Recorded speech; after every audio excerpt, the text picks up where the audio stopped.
Graça e paz, queridos irmãos. Bom dia.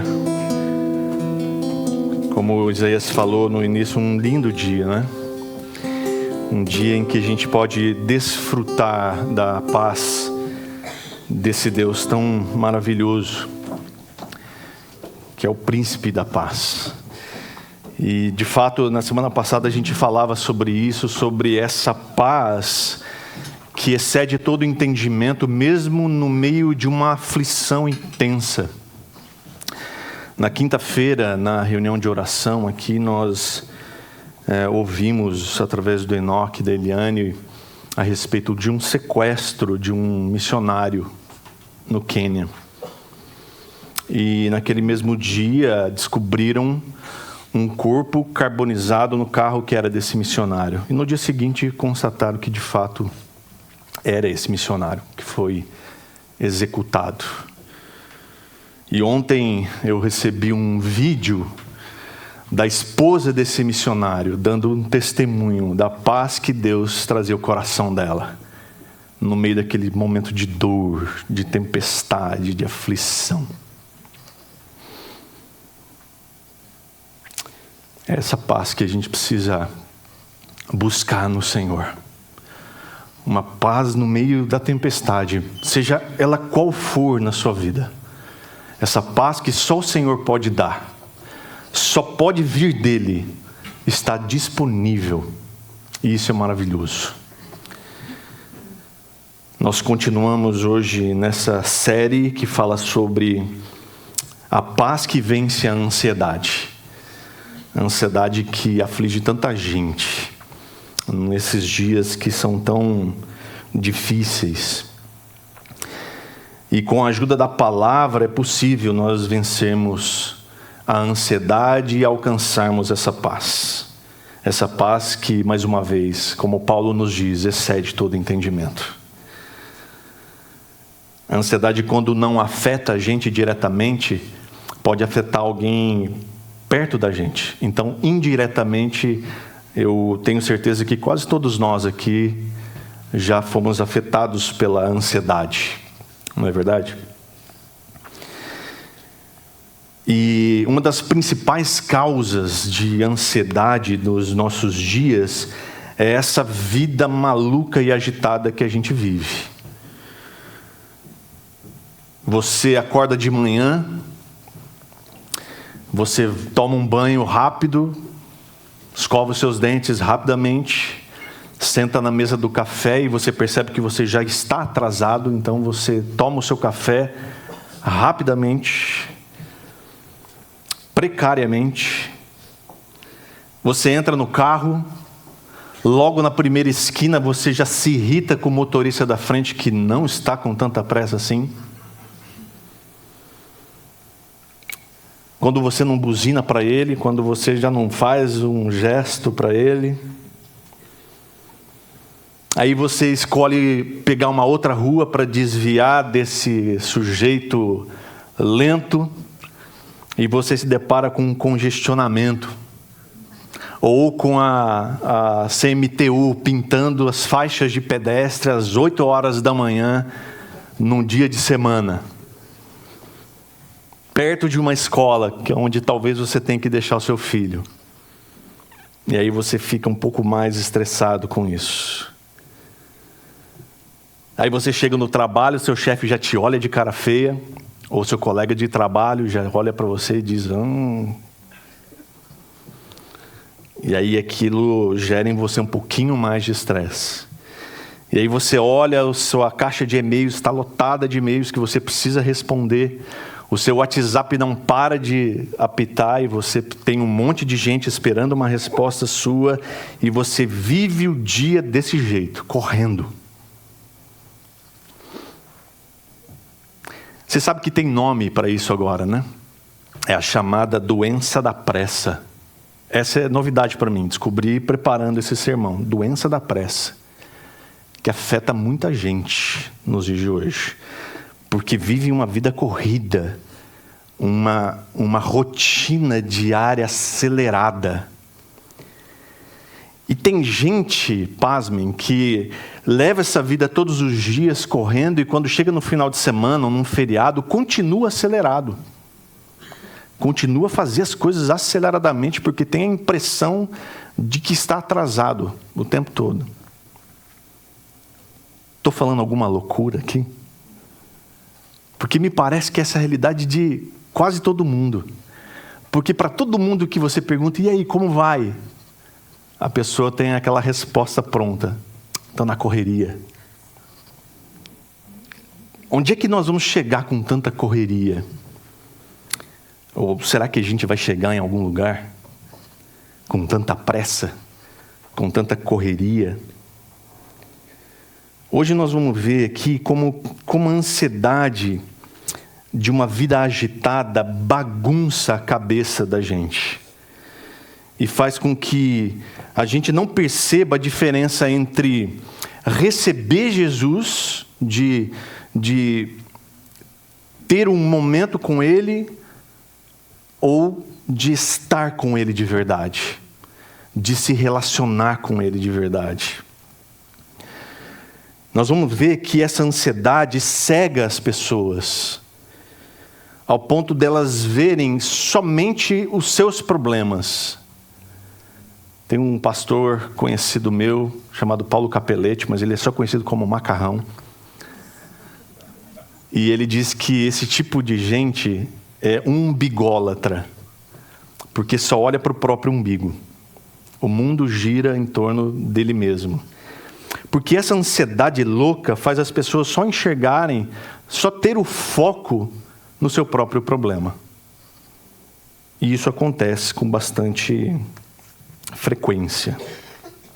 Então eu queria que você abrisse comigo a sua Bíblia em Lucas capítulo 10. É um texto muito conhecido. Você já deve ter ouvido muitos sermões sobre esse texto, mas nunca é demais. Lucas capítulo 10, versículo 38 a 42, vai falar sobre Marta e Maria. Então diz o texto assim, Lucas 10, 38. Jesus e seus discípulos seguiam viagem e chegaram a um povoado onde uma mulher chamada Marta os recebeu em sua casa.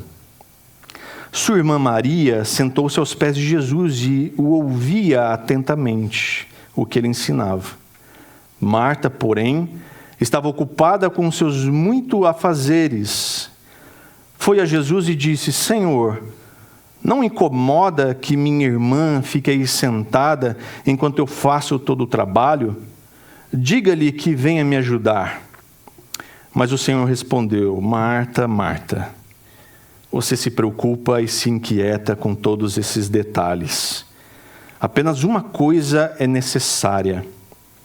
Quanto a Maria, ela fez a escolha certa e ninguém tomará isso dela. Vamos orar? Senhor, em nome de Jesus, Pai, fala ao nosso coração nessa manhã. O nosso coração muitas vezes agitado e aflito por causa das muitas coisas que temos. Que em nome de Jesus, Deus, nessa manhã, nós encontremos no Senhor refúgio para as nossas inquietações. Em nome de Jesus. Amém. A primeira coisa que a gente vê aqui é que a ansiedade de uma vida agitada nos priva de estar verdadeiramente com Jesus. Então você percebe aqui que Jesus e seus discípulos estavam viajando quando eles passam por Betânia, que é esse povoado. E eles foram recebidos na casa de Marta. Marta é irmã de Maria e Lázaro. Lázaro, aquele amigo de Jesus que ressuscitou. E nós vemos aqui que Marta recebeu Jesus em sua casa. O texto diz que Marta recebe ele em sua casa, e isso, na verdade, nos mostra que nem sempre quem recebe Jesus prioriza estar com ele. Isso é uma coisa estranha, mas muito real e muito frequente. Tem muita gente que tem um tipo de relação com Jesus que é uma relação não muito próxima, mas simpatiza com Ele, gosta dele, até fala dele, faz coisas por Ele, mas não se relaciona intimamente com Ele. É interessante que quando Marta recebe Jesus em casa, ela corre para fazer o que, na verdade, tinha que ser feito. Ela precisava servir, aquelas pessoas que estavam ali, Jesus, seus discípulos, não era pouca gente. Imagina você receber na sua casa uma visita de 12 pessoas. Haja trabalho. Mas Marta sabia quem era Jesus. Mas, no entanto, ela se envolve com os seus afazeres. Então, tem muita gente que se contenta em ter Jesus por perto, mas não se aprofunda nesse relacionamento com Ele. Tem gente que até trabalha para Jesus, faz coisas por Ele. Isso é um problema muito comum entre ministros. Tem muito ministro que fala de Jesus, prega sobre Jesus, faz coisas para Jesus, mas não tem intimidade com Ele. Não se relaciona com Ele, não tem tempo de oração, não tem tempo de estudo da palavra. Não se dedica às coisas de Jesus e ao próprio Jesus. Isso parece escandaloso, mas é verdade.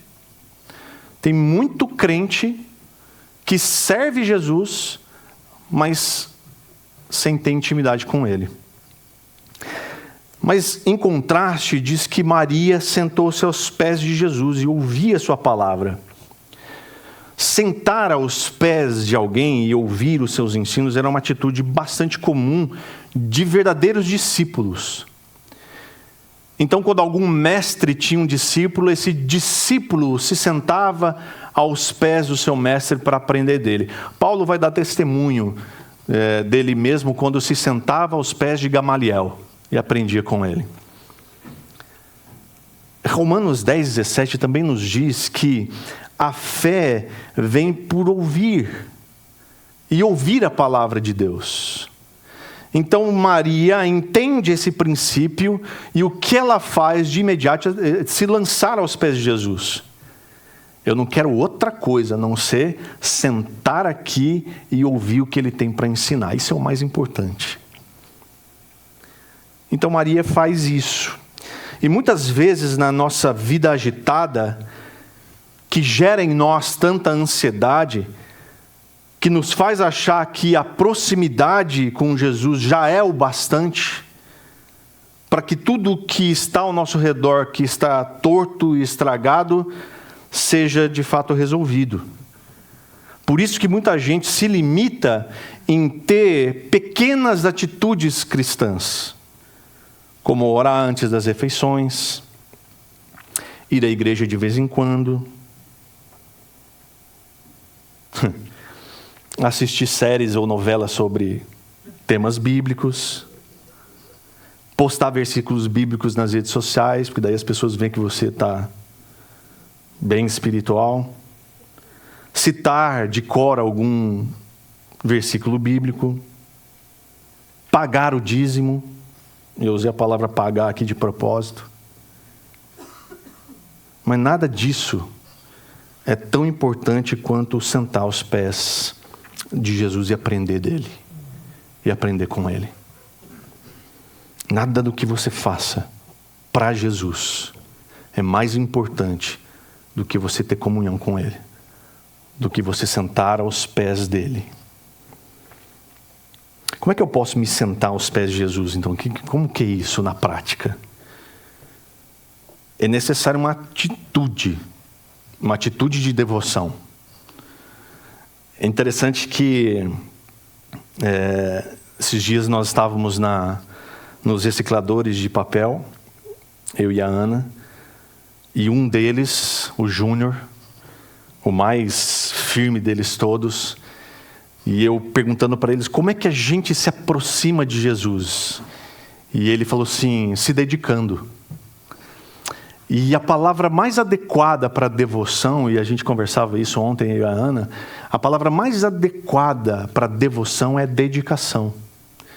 É quando você se dedica o seu tempo, dedica a sua atenção à leitura da palavra e à oração. É dessa forma que você fica aos pés de Jesus.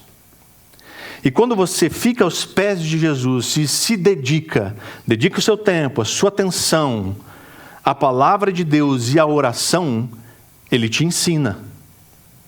Você é ministrado. E você se fortalece com isso. Isso não estou dizendo aqui para você uma receitinha de bolo. Faz isso que vai dar certo. Não, estou sendo categórico, porque isso que a palavra nos diz. Que quando nós nos dedicamos, ou temos a devoção a Deus, Ele fala conosco. Mas eu sei que é difícil. Eu sei que a vida corrida e agitada muitas vezes nos impede. Mas é algo que nós temos que lidar. É algo que nós temos que combater. Se é algo que a gente precisa fazer na nossa vida, que tem que ser uma prioridade nela, é encontrar esse tempo para se dedicar ao Senhor. Segunda coisa que nós vemos aqui é que a ansiedade de uma vida agitada nos faz olhar apenas para as nossas necessidades. Então, quando alguém sofre por qualquer motivo que seja, é bastante comum que ela não consiga olhar além dos seus próprios problemas. Eu já contei aqui algumas vezes, de uma vez que eu estava inquieto, angustiado com alguns problemas da minha vida, e liguei para um amigo meu. Falei: cara, eu preciso conversar com você. E comecei a falar para ele de todos os problemas que estavam acontecendo comigo. E aí ele falou assim para mim: cara, mas isso aí todo mundo vive. Eu fiquei muito bravo com ele. Mas olhando por essa perspectiva de que, naquele momento, os meus problemas é que interessavam, eu não queria saber se os outros também viviam esse problema. Porque aquilo estava me machucando. Então, quando alguém está nessa situação angustiante, de sofrimento, ansioso pelas coisas do dia que você tem para resolver e fazer e acontecer, só os seus problemas te interessam, você não tem cabeça para mais nada. Então diz o texto aqui, no versículo 40, que Marta estava ocupada com os seus muitos afazeres. Outras versões dizem que ela estava inquieta e ocupada. E que ela agitava-se de um lado para o outro, correndo para lá e para cá. Marta está inquieta, com o espírito agitado, e ela literalmente não tinha ouvidos nem atenção para mais nada do que os seus muitos afazeres. Quantas vezes nós nos pegamos agitados e andando de um lado para o outro, fazendo uma coisa aqui, fazendo outra ali, sem respirar, sem parar para raciocinar de que basta alguns minutos de devoção. Basta alguns minutos parar, respirar e colocar isso diante do Senhor. Basta. Para que muita coisa dessa agitação se esvá. E a gente aprende aqui que quantas vezes nós somos vencidos pelo estresse do dia a dia, a gente fica esgotado com esses muitos afazeres, sem perceber que a nossa alma vai secando, sem a nutrição de estar aos pés de Jesus. E quando você percebe, você está seco, sem o vigor, sem o brilho de uma vida aos pés de Jesus. E é interessante que Marta, nesse mesmo versículo 40, no meu aqui diz, ela chega para Jesus e fala assim: o Senhor não se incomoda? Mas outras versões diz: o Senhor não se importa? Que é a mesma oração sincera que os discípulos fizeram lá no barco. O Senhor não se importa? O Senhor não se incomoda com o que está acontecendo aqui diante dos teus olhos? Marta faz essa oração sincera também.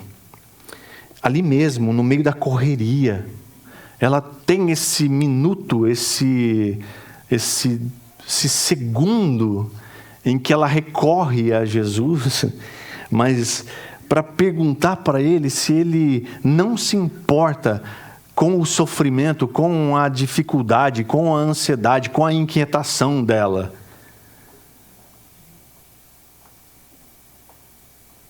Quando nós estamos imersos nas nossas ocupações do dia, nós vamos nos incomodando com aqueles que aparentemente não produzem o que a gente produz. Não é assim? A gente está lá agitado, trabalhando bastante, seja o que for. Seja em casa, seja no trabalho, seja no ministério da igreja. E a gente corre, faz, acontece, e olha de lado e vê alguém de braço cruzado, e você fala: aí ó, estou fazendo sozinho. E muitas vezes a gente recorre a Deus e diz: ô Senhor, o Senhor não se importa não? Tanta gente aí de braço cruzado. E aí Marta fala assim para Jesus: diga-lhe que venha me ajudar. Marta ainda diz a Jesus o que ele deve fazer. Só a Marta faz isso. Só a Marta tem essa petulância de chegar para Jesus e dizer o que ele tem que fazer. Nós não. Nós não fazemos isso nunca, né? Quantas e quantas vezes em oração a gente não diz para Jesus exatamente, tintim por tintim, como ele tem que agir? E às vezes a gente diz para ele detalhes. Jesus, ó, faz assim, assim, essa, tá bom? Eu fico imaginando Jesus ouvindo esse tipo de oração, né? Eu imagino que ele certamente age como ele agiu aqui com Marta. Então Marta, ela fala o que Jesus tem que fazer e vai vir uma resposta, certamente. Assim como aconteceu lá no barco com os discípulos. Então a terceira coisa que nós vemos aqui é que a ansiedade de uma vida agitada nos faz eleger necessidades secundárias como as mais importantes. Então, algumas necessidades que não são tão importantes assim, no contexto geral das coisas, para nós são prioritárias. E a gente estabelece essas necessidades como as principais. E a gente coloca na frente de tudo. Então, quando Jesus ouve esse pedido de Marta, Jesus vai dar para ela um diagnóstico preciso, como ele é o médico dos médicos, não é? Ele dá um diagnóstico preciso sobre essa situação que ela está vivendo e já dá a receita também para que ela se cure. Então, quando as coisas menos importantes tomam espaço das mais importantes, com toda a certeza vai causar desordem na nossa mente e no nosso coração. Quando nós não estabelecemos de verdade quais são as prioridades, as coisas mais necessárias e importantes da nossa vida, e a gente vai colocando outras coisas na frente, a desordem na nossa mente e no nosso coração começa. E aí não tem fim mais. Sua cabeça vira um turbilhão de coisas. Porque você já não consegue mais discernir o que é prioridade. Tudo é prioridade. E ninguém vive desse jeito. Jesus diz para ela: Marta, Marta, você se preocupa e se inquieta com todos esses detalhes. Jesus chama Marta, repreende pelo que se passa na mente e no coração dela. Primeira coisa é que ela está com a mente agitada. com preocupações desnecessárias. Diz um estudo que 91% das coisas que passam pela nossa cabeça de preocupações nunca vão acontecer. 91%. Dos 9% restantes, olha só, dos 9% restantes, 1/3 dessas coisas, o resultado sai melhor do que você espera. Então sobra aí, conta aí os da matemática, como diz o Cadinho, né? Eu não sou nem de humanas, nem de exatas, eu sou de divinas. Então, quanto que dá aí, quanto que sobra? 6%? 6% de tudo que você se preocupa merece preocupação, de verdade. Que loucura isso, né? Segunda coisa é que Marta, ela está com o coração inquieto. E a palavra usada aqui para essa palavra inquieto é a mesma traduzida para ansiosa. É a mesma palavra. Uma palavra grega, merimna, que é traduzida para cuidado excessivo, para ansiedade, para inquietude. Porque o coração dela estava como um vendaval. Lembra na semana passada? Que a pessoa ansiosa parece que tem um vendaval acontecendo aqui. Uma loucura de pensamentos, um atrás do outro, incansavelmente. Mas Jesus diz para ela, dando a receita agora, né? Apenas uma coisa é necessária, Marta. Então havia muitos detalhes, coisas que tomavam conta da mente e do coração dela ali. Assim também como muitos detalhes e coisas povoam a minha e a sua mente, e o meu e o seu coração. Quem nunca acordou pela manhã, logo que você abriu os olhos, iniciou um novo dia e já começa a vir a sua agenda na mente? Preciso fazer isso, preciso fazer aquilo, preciso resolver, preciso... E você começa o dia estressado de tantas coisas que você precisa resolver e fazer. Jesus disse para Marta, e diz para nós também, que apenas uma coisa é necessária. E Jesus diz também isso em Mateus 6,33. O quê? Busque em primeiro lugar o reino de Deus e a sua justiça, e todas essas coisas lhe serão dadas. Eu imagino que nessa hora, Jesus poderia cantar aquela música do Milad. Nós cantamos aqui com jovens semana passada, que fala: não tenha sobre ti um só cuidado, qualquer que seja, pois somente um seria muito para ti. E aí vem aquele refrigério, né? É meu, somente meu, todo o trabalho. E o teu trabalho é descansar em mim. Eu não sei quanto a você, mas isso é delicioso para mim. Poder cantar uma canção como essa, meditar numa palavra como essa de Jesus, e colocar aos pés dele também toda a minha ansiedade. Como eu não sou cantor, eu pedi para o Isaías cantar essa música com a gente aqui no final. Enquanto ele se prepara aqui, eu quero terminar. Jesus falando para Marta sobre Maria. E ele diz: quanto a Maria, ela fez a escolha certa. Jesus aponta que nós escolhemos corretamente quando, em primeiro lugar, nós nos lançamos aos pés dele para aprender com ele. Primeiro, nós teremos uma postura correta quando nós bebemos da fonte correta. Então é necessário valorizar mais a presença de Jesus do que o serviço para ele, ou qualquer outro serviço. Segundo, nós teremos sabedoria ao fazer a escolha correta, de estar sempre buscando e buscando ouvir e colocar em prática a sua palavra. E terceiro, nós teremos a segurança de que ninguém tomará isso de nós. Porque Jesus diz que ela fez a escolha certa e ninguém tomará isso dela. Por toda a nossa vida, até a eternidade, o prazer de estar aos pés de Jesus, bebendo da fonte eterna de paz, não será tirado de nós.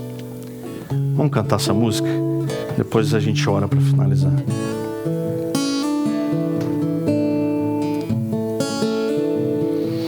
Não tenha sobre Pode ficar sentado. um só cuidado, qualquer que seja, pois somente seria muito para ti. Não tenha sobre ti um só cuidado, qualquer que seja, pois somente seria muito para ti. É meu, somente meu, todo trabalho, e o teu trabalho é descansar em mim. É meu, somente meu, todo trabalho, e o teu trabalho é descansar em mim. Não tenha sobre ti Vamos ficar de pé? um só cuidado, qualquer que seja, pois somente seria muito para ti. É meu, somente meu, todo trabalho, e o teu trabalho é descansar em mim. É meu, somente meu, todo trabalho, e o teu trabalho é descansar em mim.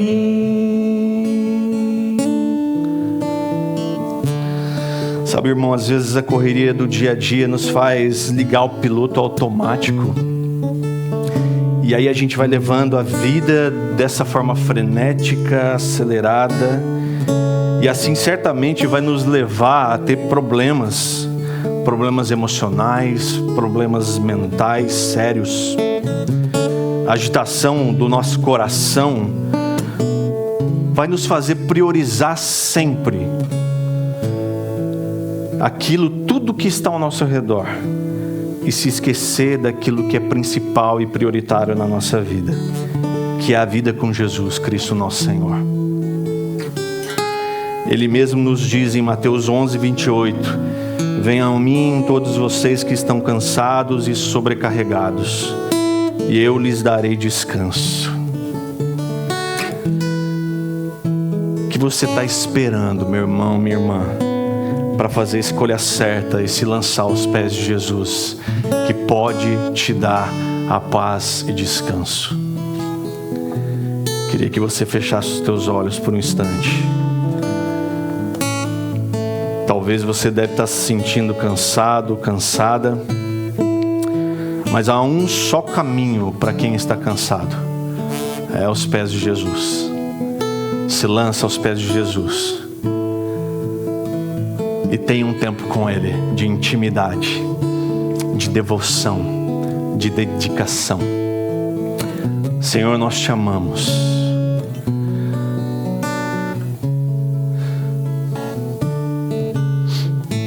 Há tanto cansaço, Senhor, na mente e no coração nosso, dessa vida agitada, frenética que a gente vive todos os dias. Que muitas vezes, Senhor, e pedimos perdão por isso, nos esquecemos de estar no melhor lugar, fazer a melhor escolha, que é estar aos teus pés. Ah, Deus, em nome de Jesus, Senhor, transforma o nosso coração, Pai, para que a vida com Jesus, de intimidade com o Senhor, de devoção a Ti, seja o remédio para tanta ansiedade que nos bloqueia e nos priva de uma vida plena e que satisfaz. Deus, em nome de Jesus, eu te peço, vem com o teu bálsamo curador nessa manhã, para tocar na mente e no coração dos ansiosos e fazer com que a tua cura, Senhor, os liberte, para que ele ou ela, Senhor, possa ter uma vida dedicada ao Senhor, mesmo no meio da tempestade, mesmo no meio da correria. Seja possível parar, respirar e se lançar aos teus pés. Em nome de Jesus, o nosso Senhor amado, é que nós oramos, e que o amor de Deus, o nosso Pai, a graça do Filho Salvador e a comunhão do Espírito Santo, que nos une a Ti e aos nossos irmãos, esteja sempre conosco. Amém, Senhor. Amém, queridos. Que Deus te abençoe grandemente e que você tenha um domingo abençoado. Isaías, acho que tem coisa aqui, né? O senhor foi pego de surpresa? Eu, mais ou menos. Eu também. Eu mais ou menos também. Irmãos, antes da gente nos despedir nessa manhã, no segundo domingo de junho, que é hoje, nós comemoramos o dia do Pastor Batista. E por isso a igreja não se esqueceu de você e quer deixar aqui uma lembrança. Eu quero chamar a Ana aqui também, nós vamos orar por vocês, por essa família, né? Um ministério que se estende, a Ana. Sinésio Magazine, isso aqui é clássico, irmãos. Então é isso, meus irmãos. Isso. Não, pera aí. Não é assim. Então nós vamos orar, agradecer a Deus pela vida de vocês, da família de vocês. Miguel tá ali, a Eloá tá aí hoje. Tá lá, eu não sou bom de ver, mas ela levantou a mão, acho que é ela mesmo. Nós vamos orar, agradecer a Deus por vocês e depois vocês podem, obviamente, abraçar todos esses aí develanes que estão por aí no dia de hoje, tá bom? Feche seus olhos, se quiser estender sua mão por eles, nós vamos orar. Senhor, nesse dia nós agradecemos especialmente pela vida da família, do pastor Rogério, da Ana, do Miguel, também da Eloá, e pelo ministério deles na vida dessa igreja aqui, Senhor. Amém. Nós te agradecemos pela vida deles e pedimos, Senhor, grandemente, continuamos a pedir, a orar por eles, que o Senhor os mantenham em comunhão contigo e que a sua graça e a sua sabedoria esteja sobre a vida deles. Amém. E o seu Santo Espírito, Senhor, esteja com eles, dando coragem, vontade, mas também nos confortando, os consolando, os fortificando e os curando. Amém. E dando a eles, Senhor, a paz que eles precisam para continuar neste ministério aqui. Assim nós agradecemos no nome de Jesus Cristo. Amém. Amém. E agora sim, bom domingo, é isso? O senhor vai dizer? Bom domingo para vocês, que Deus te abençoe. E não se esqueçam, os irmãos do relógio de oração estão aqui, caso você queira orar com eles, receber uma oração, que é tão importante.